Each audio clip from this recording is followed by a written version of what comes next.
Buenos días, somos Laura y Daniel, directores de la Escuela de Educación Secundaria Agraria de Cazón y Las Flores, respectivamente. También integrantes del grupo Crea Escuela Los Fortines.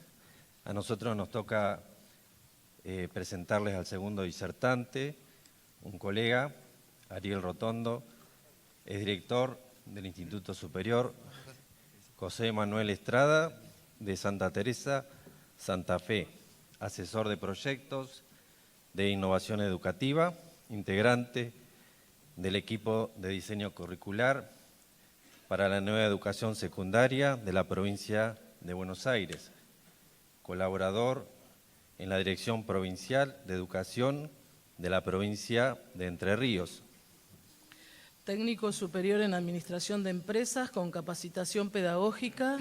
En el año 2010, al asumir la rectoría del instituto, inició en la entidad un cambio en la gestión administrativa y a partir del 2015 implementa una transformación en el formato escolar, basada en 3 pilares: aprendizaje enfocado en el estudiante, transparencia pedagógica y administrativa y liderazgo distribuido. Esta experiencia es la que nos va a compartir a través de su charla, Transformación Educativa. La estamos haciendo.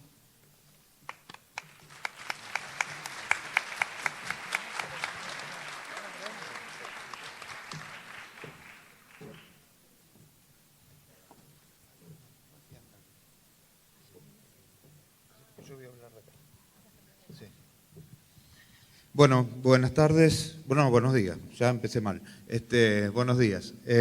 Primero, es un honor estar acá en la segunda convocatoria de CREA, porque hace algunos días estuve también en Villaguay, con también más de 300... Sí, anda, muy bien. No me adelanté porque si no después saben todo lo que voy a decir. Ahí está. Bien, digo que es un honor estar acá y bueno, ya adelantaron la primera, muchas gracias. Maggie, gracias por adelantar el agradecimiento. Bien. Quiero hacer una presentación un poco distinta. Hace algunos meses Clarín nos convocó para hacer un documental y realmente en vez de presentar yo me gustaría que ustedes vean este pequeño documental, si lo tienen listo en el control. Bien, bárbaro. Adelante entonces.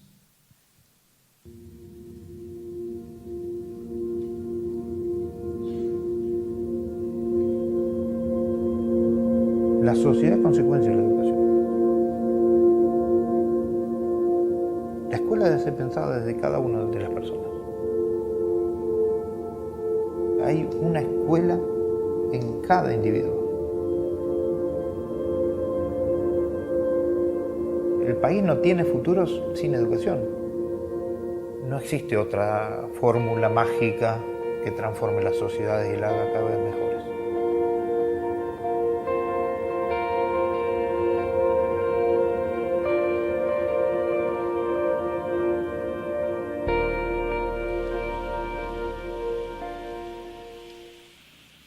Me crié entre fierros y talleres mecánicos. Abandoné mis estudios secundarios. No estaba demasiado motivado. Me gustaba hacer otras cosas, estar con la mecánica, la electrónica. Hasta que un día gané la quiniela y compré una computadora y empecé a aprender por mí mismo computación. Fue un desafío. Eso me fue apasionando, fui mezclando un poco esto de la docencia con el tema de la informática y la computación, hasta que en el año 98 me decidí a terminar la secundaria. La educación era la misma de la que me había desilusionado en los años 80. Al ser autodidacta en muchas cosas, me parecía que todo el mundo tenía que ser autodidacta y aprender por sí mismo y con sus tiempos y todo esto. La primera vez que entré en esta escuela pensé que iba a ser director y me había focalizado en ser director.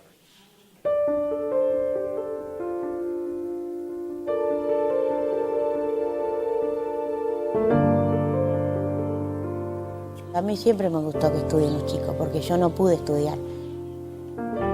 Yo quedé sola con todos ellos y no podía hacerlos seguir estudiando, así que tuvieron que trabajar desde los 13 años. La hermana más grande que tiene ella empezó secundaria y dejó al tercer año porque no sentía ese entusiasmo ni nada que lo motive. Quiero que ella tenga el futuro que ella quiere. Así que... En mi casa me incentivan muchísimo, más mi mamá. Tengo 7 hermanos más. Trabajan como albañiles, con animales, changas, digamos. Se sienten orgullosos también de todo lo que logro.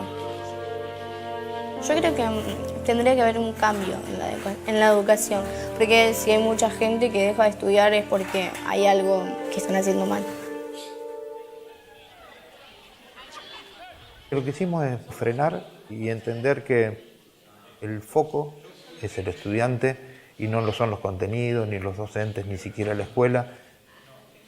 Dejar esa escuela tradicional, de esto de tener una clase magistral, tomar una prueba, poner una nota y esperar a ver si pasa de año, no pasa de año, si abandona o no abandona, pero sin hacer nada en el camino. La escuela es consecuencia de la necesidad de sus estudiantes. Nosotros la palabra obligatorio no la usamos en la escuela, todo tiene que ver con la iniciativa propia. En esta escuela todos aprenden y todos enseñan. Creo que ese es el desafío. Mis clases, nada que ver con lo que se hacía antes, porque no se toman más escritas ni orales. Ahora ya no somos más quien imparte todos los contenidos, sino que somos guía para el estudiante. Se hace a través de proyectos, a través de análisis de casos, y después de allí está en manos de ellos. Ellos trabajan en equipo. Es más desestructurada la clase. Está todo desordenado. No está desordenado, están trabajando. ¿Ves? Eso es una auditoría, lo que están haciendo ellos. Si estaban controlando, se dieron cuenta de un error y está controlando. Bueno. Sí, venimos con los contenidos y todo. Cómo se trabaja va dependiendo del desarrollo de la clase. Me costó aceptarlo, todavía hay cosas que no estamos tan... Es muy nuevo esto. Todo mi curso estaba negadísimo. Primero todo el mundo lo odiaba, por así decirlo, o sea, decía que lo que él estaba haciendo estaba mal. De hecho, mis papás también pensaban lo mismo, pero después empezaron a ver que lo que Ariel proponía funcionaba, que está funcionando. Es una forma distinta de aprender. Cuando empecé era una chica, digamos, tímida, sentía que no servía para trabajar en grupo. Me costaba decir lo que sentía, lo que pensaba sobre un tema. Ahora lo digo porque sé que lo investigué y lo vi con mis compañeros. Vos lo aprendés ahí y aprendés a expresarte más en todos lados. En tu familia, con tus amigos. Me cambió bastante.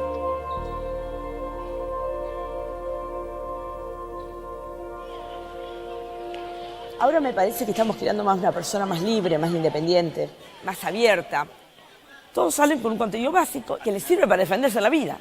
Ese es el objetivo. La evaluación acá no es un castigo, sino es un llamado de atención.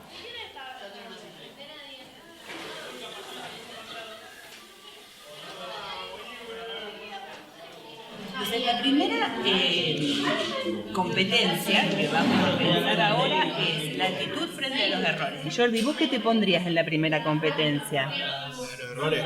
Sí. Un 4. Un 4, bien. Y me falta Nacho. ¿Nacho? Un 3. Un 3, bien.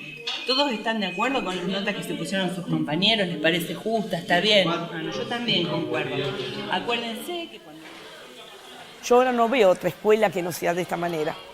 Como docente, poder ser un guía para que el chico progrese es lo más lindo que puede ocurrir.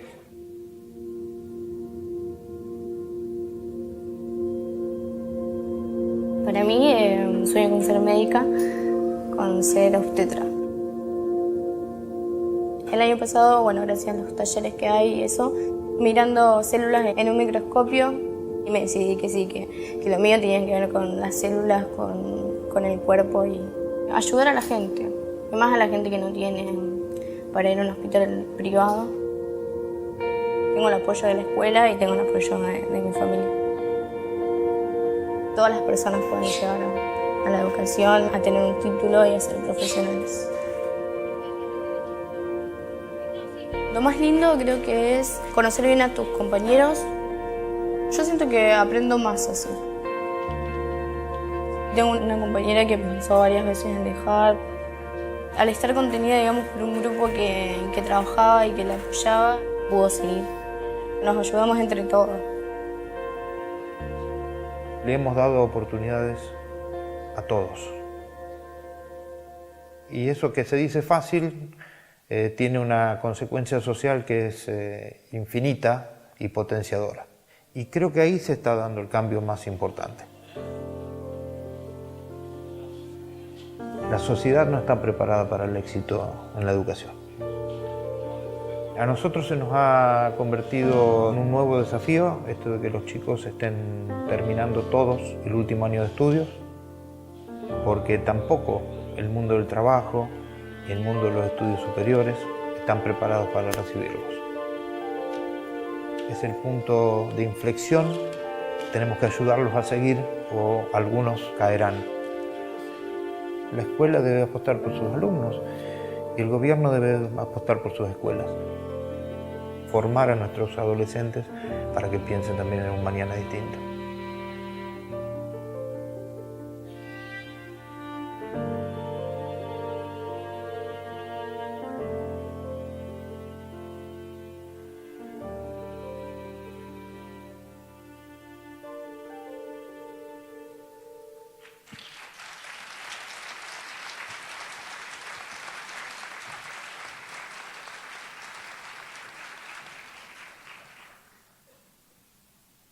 Estamos con la presentación. Les digo la verdad, no dejo de dejar asomar una lágrima cada vez que lo veo, es porque simplemente siento que el ejemplo de una escuelita, de un pueblito que pueda quizá hacer nacer en alguna adolescente el pensamiento de que yo quiero llegar para ayudar a los demás, creo que es fundamental. Creo que si logramos esto en uno solo, hemos cumplido la tarea. Ahora viene la parte un poco más aburrida, es ver cómo lo hicimos, pero no cómo lo tienen que hacer ustedes. La idea es qué hay que hacer. Esta era nuestra escuela al principio. Yo no quiero molestar en lo que vean, pero el 55% de nuestros chicos terminaban y el 45% abandonaba, en los mejores casos. De ellos solamente el 34% lo hacían en tiempo y forma, los otros lo hacían muchos años después. Estuvimos 5 años pensando qué teníamos que hacer. Yo estuve 9. Parece que los tiempos en educación tienen que ser de un día para el otro, pero hay un proceso que indefectible tenemos que hacer y es pensar. Empezar precisamente quiénes somos para saber quiénes queremos ser. Nadie de nosotros puede emprender un camino si no sabe desde dónde comienza. Es el principio, el camino que se marca. Primero teníamos que pensar que todo lo que íbamos a hacer era legal. Legal, a ver, tenía que ver con la normativa, tenía que ver las materias, tenía que ver las notas, tenía que ver los horarios, tenía que ver el cumplimiento de los docentes. 5 años caminando por el vértice, por el borde de la normativa. A ver, ¿hasta dónde podíamos llegar? El segundo punto, voy mirando porque tengo muy mala memoria. El segundo punto tiene que ver con la optimización de recursos. No podemos esperar que nadie nos regale nada. Somos lo que somos, tenemos lo que tenemos y somos lo mejor con lo que mejor tenemos. Después si vienen cosas, bárbaro, pero primero arreglemos la casa. El tercer punto es la flexibilidad. ¿Para quién educamos? Una educación, lo dijo bien Axel, ¿para todos igual? ¿Una educación para todos? Teníamos que hacer una educación lo más flexible posible que sirva para todos, que sea útil para todos, que sea significativa para todos. Eso tiene que ver con la universalidad. ¿Pero por qué universalidad? Porque nosotros sabíamos, y nuestro objetivo principal era que todos los chicos del pueblo empiecen y todos los chicos del pueblo terminen. Todos. Nosotros no sabíamos qué pasaba con casi la mitad de los chicos que empezaban. Y la mitad de los chicos tampoco empezaban. O sea que 70% de los chicos de nuestra localidad no sabíamos qué era de ellos. El concepto de mejora continua. El mundo cambia. Tenemos que hacer algo que nos sirva y que vaya mejorándose permanentemente. Dejo el de oportunidad para el final. La utilidad. ¿La escuela sirve, la escuela secundaria, sirve para la universidad? ¿Es funcional a la universidad? ¿O debemos pensar en una escuela que sirva para que los adolescentes puedan empezar a construir su proyecto de vida, desarrollar su vocación y ser seres autónomos en base a la responsabilidad del trabajo y de la relación con los demás? ¿Cuál es la funcionalidad y la utilidad de la escuela secundaria? En donde no solo los chicos abandonan la secundaria, sino que abandonan las actividades culturales y deportivas también durante la secundaria. Los chicos no abandonan, nos abandonan y se abandonan en muchos casos. Y el último tiene que ver con la oportunidad. ¿Cuándo hacer un cambio? ¿Cuándo se debe hacer un cambio? 5 años lo pensamos. 5 años me comí las ganas de comenzar a hacer el cambio. Y lo hice en agosto del 2015. Porque sabía que el cambio cultural iba a ser muy fuerte. Entonces digo, si lo hago en marzo, me tengo que aguantar todo el año. Entonces lo hago en el último trimestre y me aguanto 3 meses. Pero el cambio hay que hacerlo. ¿Cuáles son los puntos fundamentales? Primero, revalorizar la función docente. El principal, se habla de aprendizaje centrado en el estudiante. Nosotros no creemos en ese concepto. Nosotros creemos en aprendizaje centrado en el docente y enfocado en el estudiante. El docente es el principal protagonista para nosotros del proceso educativo. ¿Y cuáles son sus 3 funciones? No lo digo como una verdad, lo digo como la experiencia en nuestra escuela, que quede bien en claro. Motivador, guía y validador. En este motivador obviamente teníamos un desafío. ¿Qué hacíamos con los contenidos? ¿Le damos cualquier cosa? ¿Por qué no lo reciclamos? ¿Por qué no decimos, qué es básico? ¿Qué es importante y qué es necesario de todo este contenido? Básico tendrían que saberlo todos. Es algo que permite después emprender nuevos aprendizajes. ¿Qué es lo importante? Es lo que me afecta. Lo que parte de mis necesidades, de mis inquietudes, de la sociedad que me rodea. ¿Y qué es lo necesario? Y bueno, necesario no es para todos lo mismo. Algunos pueden necesitar algo y otros no. Entonces, así dividimos, después lo vamos a ver un poquito más en profundidad, no tanto, nuestros contenidos. Y después utilizamos en este rol de motivador todo lo que tiene que ver con cultura de pensamiento, las rutinas de pensamiento, estrategias que tienen que ver esto de despertar en los chicos algunas curiosidades e inquietudes. Y en este proceso revalorizamos también los conocimientos previos de nuestros estudiantes. Después un trabajo de guía. Este trabajo no lo hace solo, lo hace a través del trabajo colaborativo y los guía en el trabajo en equipo y cómo organizar sus tiempos y sus espacios y sus tareas, y también la tutoría entre pares. El docente utiliza a otros estudiantes mucho más avanzados y con habilidades para que haga el trabajo de docente junto con él. El tercer punto tiene que ver con el validador. Alguien tiene que validar los aprendizajes. Y nosotros, perdón por la mala palabra de competencias de hoy, empieza con C igual, en donde se habla de capacidades, nosotros nos gustó siempre la palabra competencia y el concepto competencia. No voy a profundizar. Ahora, todas estas funciones se interrelacionan entre sí. La función de motivador se une con la de guía.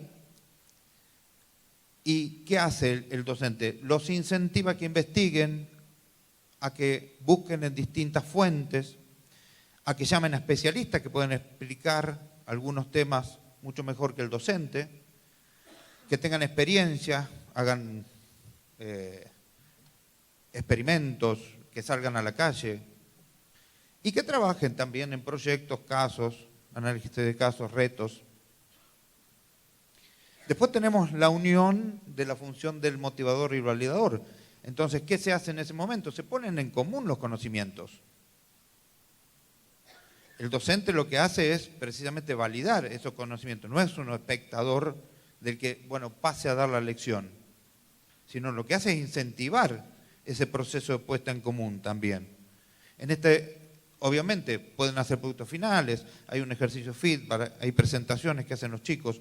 En un momento del video se ven que ellos están colocando las mesas y las sillas alrededor junto a las paredes. Bueno, estaban preparándose para una puesta en común.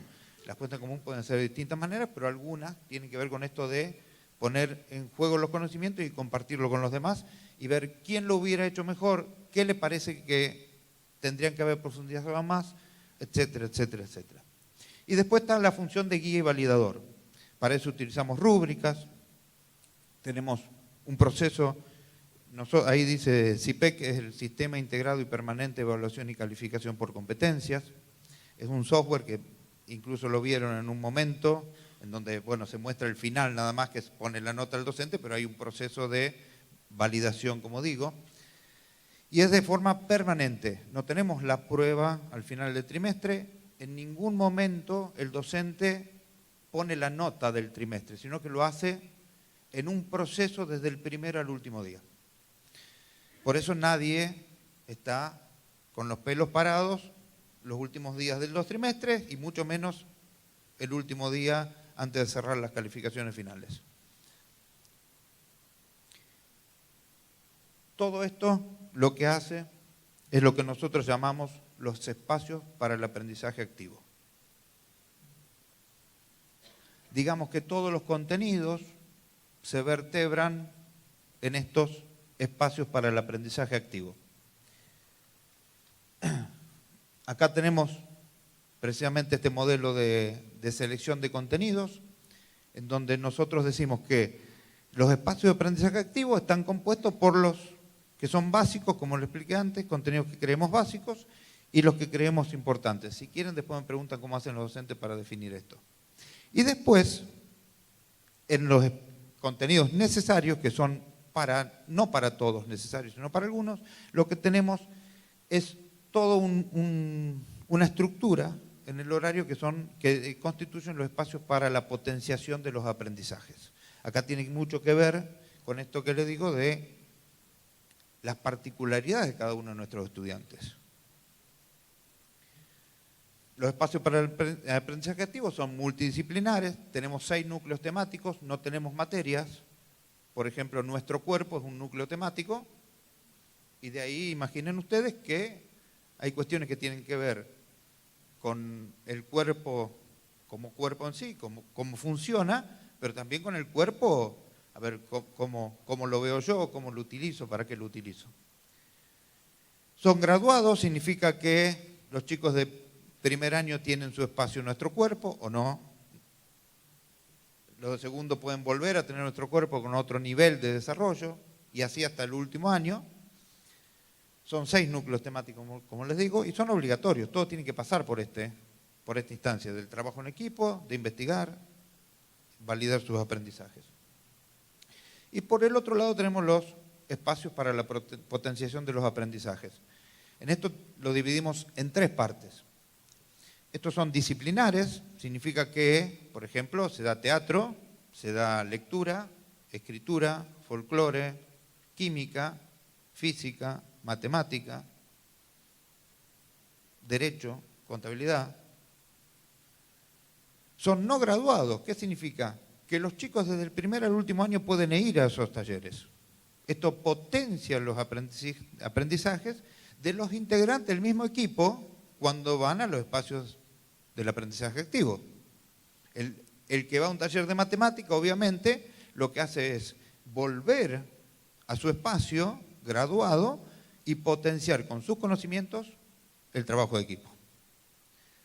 Y son electivos, los chicos pueden elegir a qué espacio pueden ir. Y están divididos en 3 partes, como les decía. Los primeros son lo que nosotros llamamos TIAP, talleres intensivos para el acompañamiento de la vocación. Los que llamamos, ahí por ejemplo tenemos derecho, matemática, etc. Lo que llamamos EPIC, espacio para la participación, la innovación y la creatividad. Tenemos teatro, funciona ahí el centro de estudiantes, ajedrez, etc. Y después tenemos los espacios para el acompañamiento de las trayectorias pedagógicas. ¿Quiénes están en esos espacios de acompañamiento de las trayectorias pedagógicas? Los chicos que necesitan seguir desarrollando habilidades de los espacios para el aprendizaje activo. ¿Y ahí quiénes están? Están chicos que pueden hacer de tutores, están los docentes que le dan actividades para que desarrollen. Y además hay un detalle que tiene que ver con quién puede estar en cada uno de estos espacios. Y por lo general, en el primer año, decimos que los chicos tienen que pedirle permiso, si se quiere, para hacerlo más fácil, pero en realidad es un acuerdo que hay entre partes, tienen que acordar con su docente salir del espacio de la trayectoria pedagógica para ir a un EPIC o a un TIAP. Pero mientras más va avanzando, al final son los adolescentes los que tienen que hacer un acuerdo con el espacio de TIAP o de EPIC. Nosotros hacemos acuerdo absolutamente en todas las situaciones en la escuela. No hay situación en la escuela que no sea cara a cara. Y las decisiones no se toman jamás unilateralmente, siempre se toman de acuerdo con otro integrante, ya sea un par, un docente o incluso yo mismo.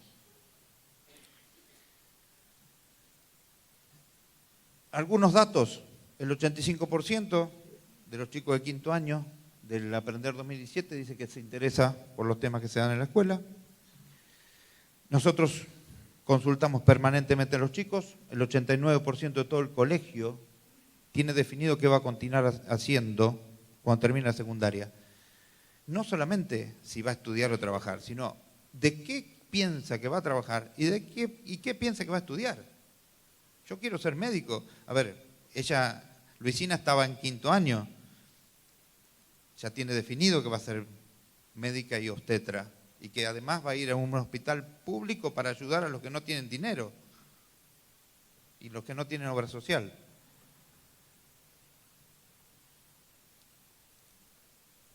Y paralelamente, como no tenemos prueba, tampoco tenemos examen. Y creamos un programa permanente para el acompañamiento y la recuperación de trayectorias educativas.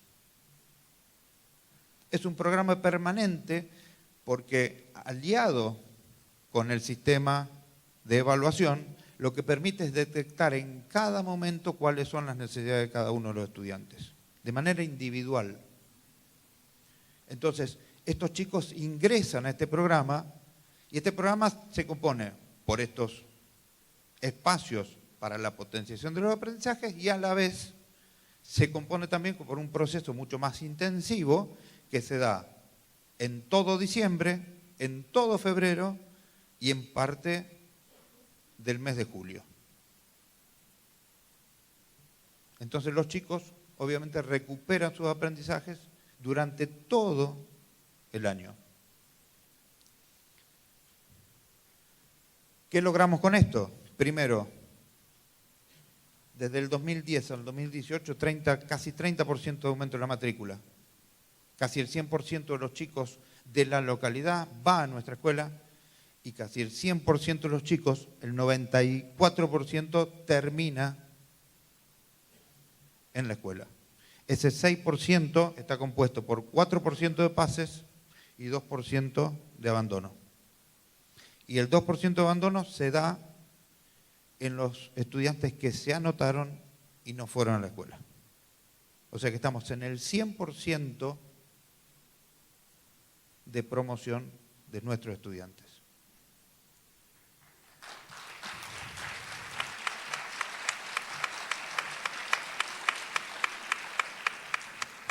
Hace un par de años, 3 años creo, 3, no 2, en ocasión del acto de fin de curso, en lugar de nombrar a los chicos que estaban en el escenario, nombré a los chicos que no estaban, y eran más.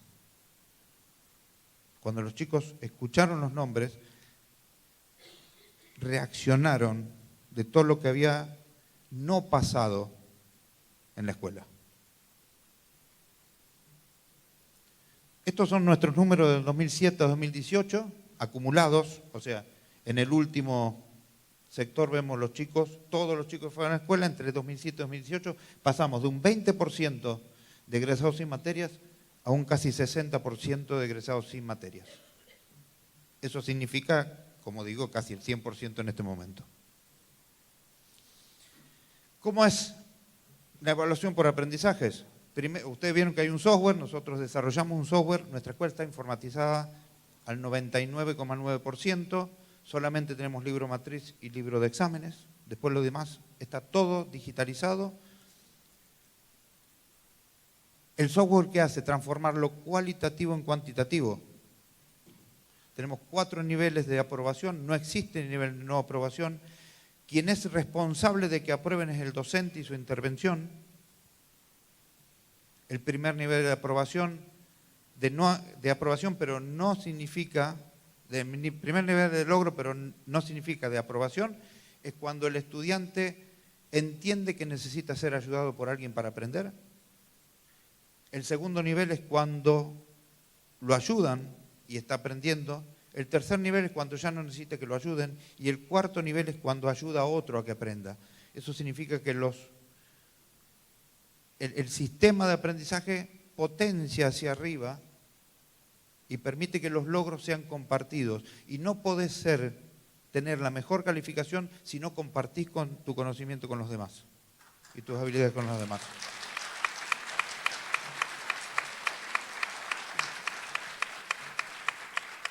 Esto a nosotros nos significó el cambio cultural más crítico en la escuela.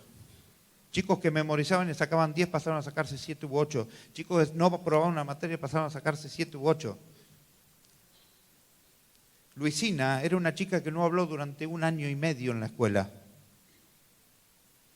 Y el otro día cuando le dije, ¿querés ser protagonista del documental de Clarín? Dijo sí. No lo pensó.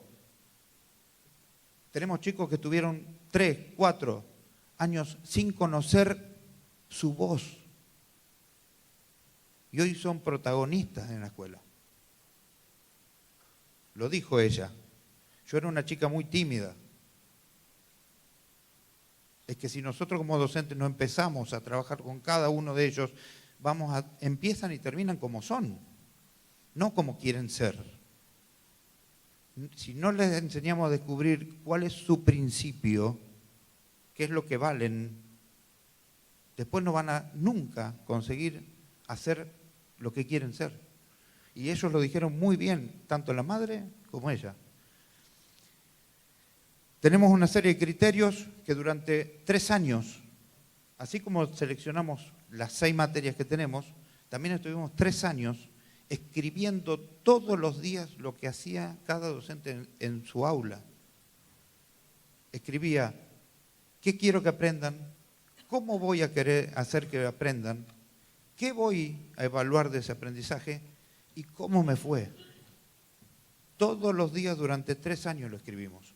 Conocerse es fundamental, no son los datos estadísticos y fríos, es el conocimiento de uno mismo. Y todo se compartía con los demás. No les voy a explicar el modelo, el sistema, el algoritmo para hacer las notas, pero sí entiendan que no es lo mismo levantar una silla ni resolver un ejercicio matemático, ni adquirir habilidades para seguir aprendiendo ante nuevas situaciones.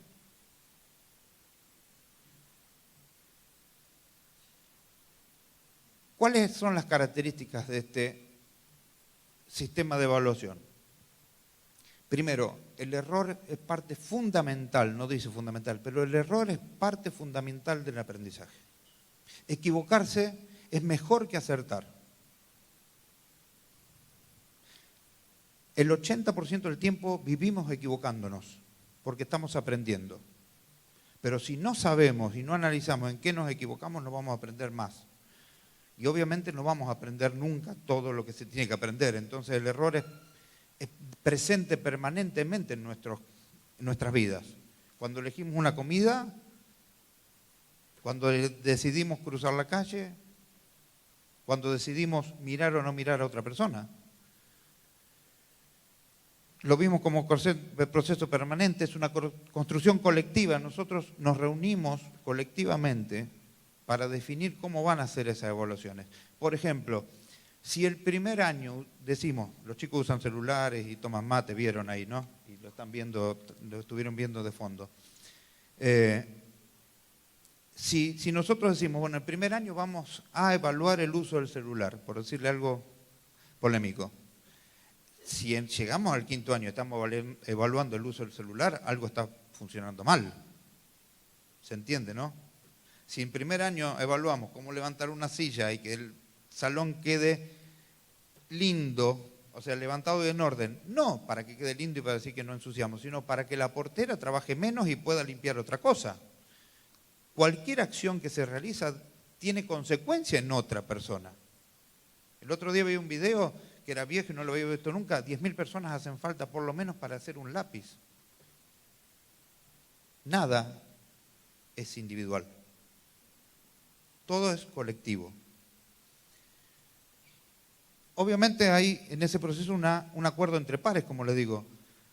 Los chicos en el mismo proceso de evaluación se produce autoevaluación, coevaluación y heteroevaluación. Cada estudiante dice lo que piensa que logró, los demás estudiantes del equipo ponen en telejuicio eso o no, o lo aprueban, y el docente valida esas decisiones. Y si hay alguna cuestión que no están de acuerdo, se ponen de acuerdo cómo van a hacer para seguir mejorando ese aprendizaje. Y cuando los logros se obtienen, el docente lo que hace es decir, bueno, ¿cuáles son nuestros próximos pasos? Hay una etapa también que tiene que ver con el reconocimiento de los logros. Nosotros no promediamos las notas. La última nota es la que vale. El último logro, yo logré ser esto y ese en este momento soy. ¿Qué quiero lograr ser ahora? No se promedia lo malo que era antes con lo bueno que era ahora y me da más o menos bueno. Y la relevancia de cuándo evaluar, cómo evaluar, quién va a evaluar y a quién vamos a evaluar. Nosotros nos decimos, puede ser que se dé algún día y decir, bueno, hoy hay coevaluación, pero también puede ser que digan, bueno, nos reunimos este equipo para trabajar sobre la evaluación de este criterio. ¿Por qué? Porque veníamos trabajando con un acuerdo y llegó el momento de poner en evidencia esos logros.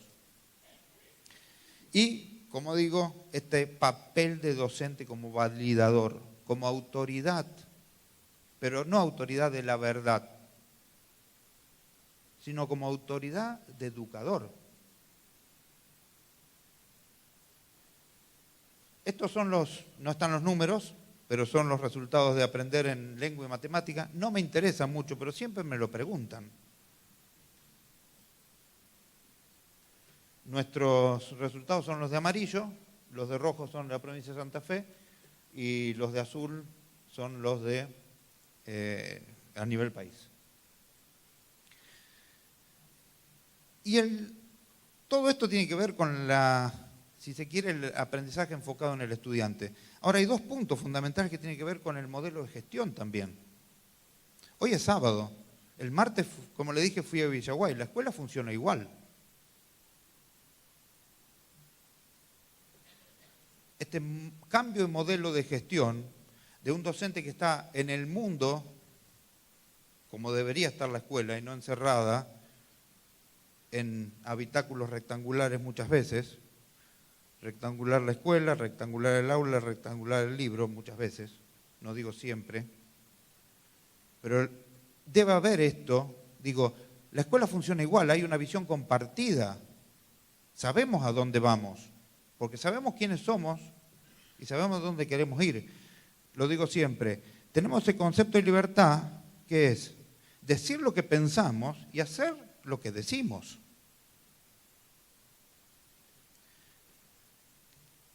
Y este rol de director también, que es capacitador, que no convoca una reunión para ver cuáles son los problemas, porque eso se hace todo el año, permanentemente.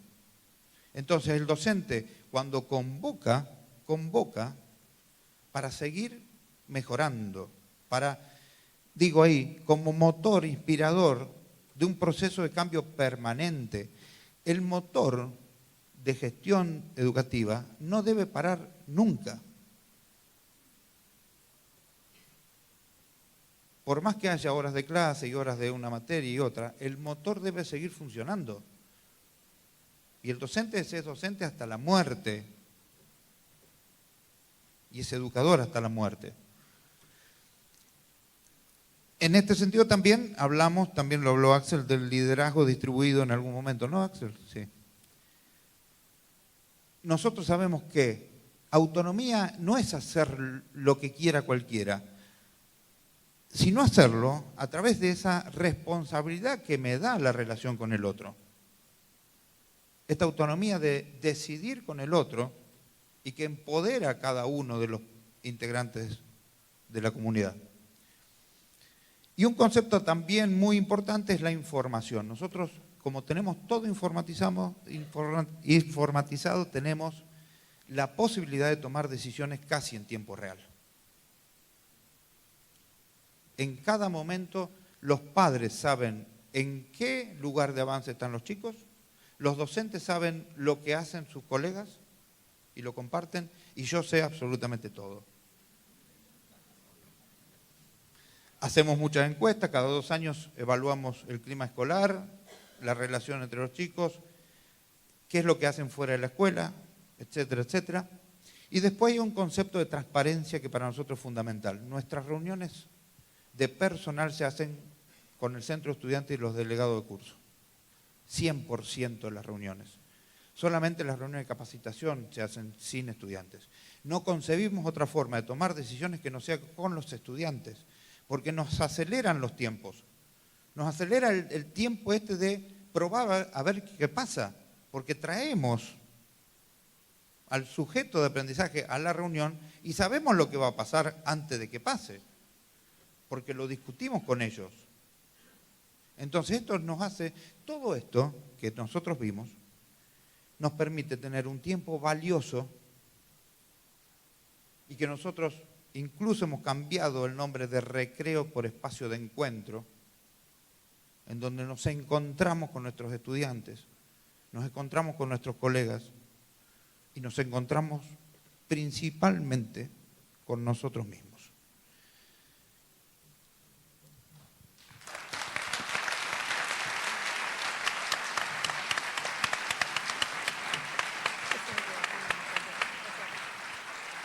Bueno, gracias Ariel por compartir tu experiencia y no sé si alguien quiere hacer preguntas. Le paso el micrófono a Tomás. Hola Ariel.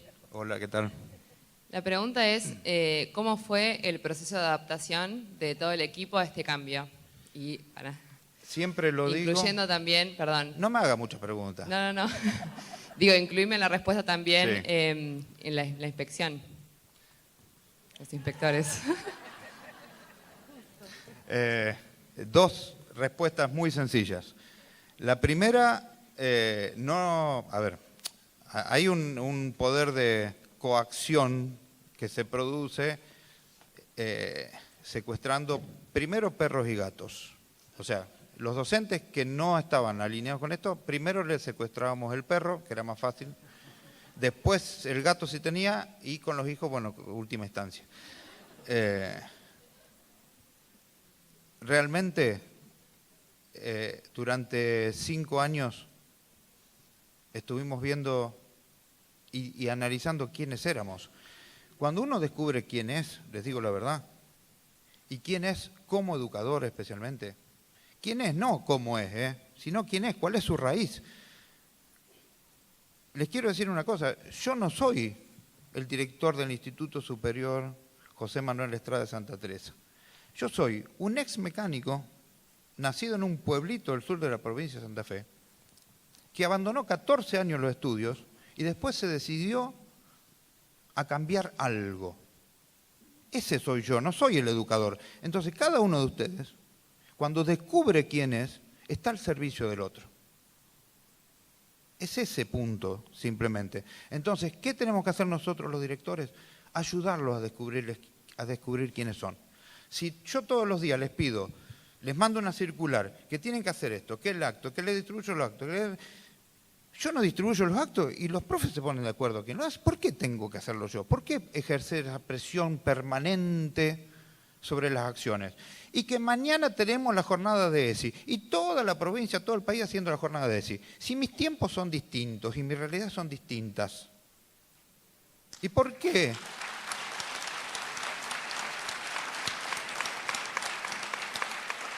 A veces nos dicen, ojo, no saquen fotos en la escuela porque se va a armar, hagan una nota. Después mandan de inspección no, mandan una nota diciendo, mañana actividad tal, manden fotos de la actividad. O les dicen, tienen que pedir un año antes una autorización para ir a la plaza. Y después le dicen, mañana actividad en la plaza. Entonces, a ver, pongamos en orden esto. A ver, la realidad no pasó de largo. No le dejamos usar un celular al chico y el chico viene con celular a la escuela. No le dejamos salir a la escuela y el chico viene de afuera de la escuela. A ver, ¿qué lo materializan ahí? ¿Qué hay? Entonces, estas cuestiones que contestan eso en alguna manera, que tienen que ver con revalorizar, realmente revalorizar la función docente, que es lo que tenemos que hacer. Porque la escuela sin docentes no funciona. Puede funcionar perfectamente sin directores, pero sin docentes no funciona. Son ellos los que ponen la cara todos los días. Y el director, a veces en su afán de controlar, lo que hace es transformar la realidad. El director que va al aula transforma la realidad del aula, cuando puede saber la realidad de millones de formas no intrusivas. Entonces, estas cuestiones son fundamentales. Cuando uno deposita, como digo ahí en el video, si el gobierno depositara en las escuelas su confianza y las escuelas depositaran a través de los directores su confianza en los docentes y los docentes en las familias, entonces esto sería muy distinto. Entonces, no hace falta que yo convenza a un docente. El docente se convence porque es docente, porque ustedes lo tienen en la cabeza eso. Un día me preguntaron, Ariel, ¿vos crees? Me dijeron, Rotondo, ¿usted cree? Ariel, ¿vos crees que esto va a cambiar? Y le dije, sí. ¿Y por qué me lo decís? ¿Qué estás viendo? Es que vos me lo preguntaste. Entonces, si ustedes están acá es porque esto va a cambiar. No hay ninguna duda que va a ser así. Y la segunda pregunta, que no me la acuerdo, Te dije que no me haga 2 preguntas seguidas. ¿Qué era? Los inspectores. Ah, con razón no me lo acordaba. Llamé por teléfono un día a mi supervisora, ya son supervisores, y le dije, Laura se llama, le dije, Laura, durante un año no te quiero ver en la escuela. Y ella me dijo, ¿por qué? Digo, porque voy a cambiar el modelo pedagógico. Ya había hecho un cambio en el modelo administrativo. Le dije, bueno, vos viste lo que hicimos en la administración de la escuela. Bueno, yo voy a encarar esto y yo no quiero que vos me preguntes nada porque después te tengo que empezar a presentar informes de lo que voy a hacer y todo esto y al fin no lo voy a hacer. Entonces, no quiero que vengas durante un año. Al año exacto, se ve que lo tenía anotado, se vino con 3 supervisores más. Vio lo que estábamos haciendo y realmente, a ver, tengo que decirle que ella confió en nosotros. Y eso es un valor más allá de cualquier otra acción que pueda haber hecho. Eso de respetar el trabajo de los demás es fundamental. Así que bueno, eso es lo que hice. Después, cuando me preguntaban, Ariel, ¿ustedes dan todos los contenidos? Los inspectores preguntan eso también. Entonces yo le decía, ¿por qué no le preguntan a los demás? Entonces, cuando 2 o 3 veces pasaron que me hacía esa pregunta, después obviamente nunca más me preguntó nada. Y le muestro los resultados. Todo esto acá, yo permanentemente se lo muestro a ella.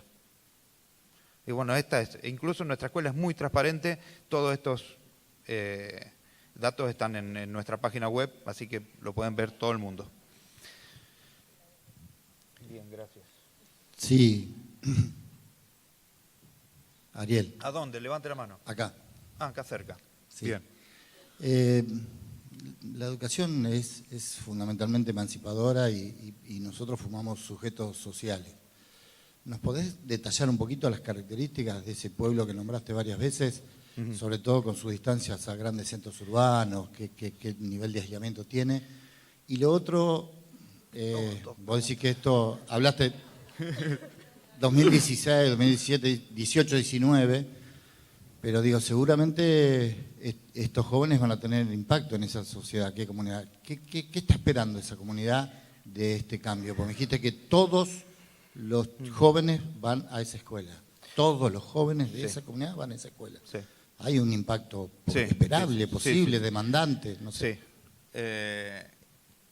Primero, creo fervientemente que la educación debe ser contracultural.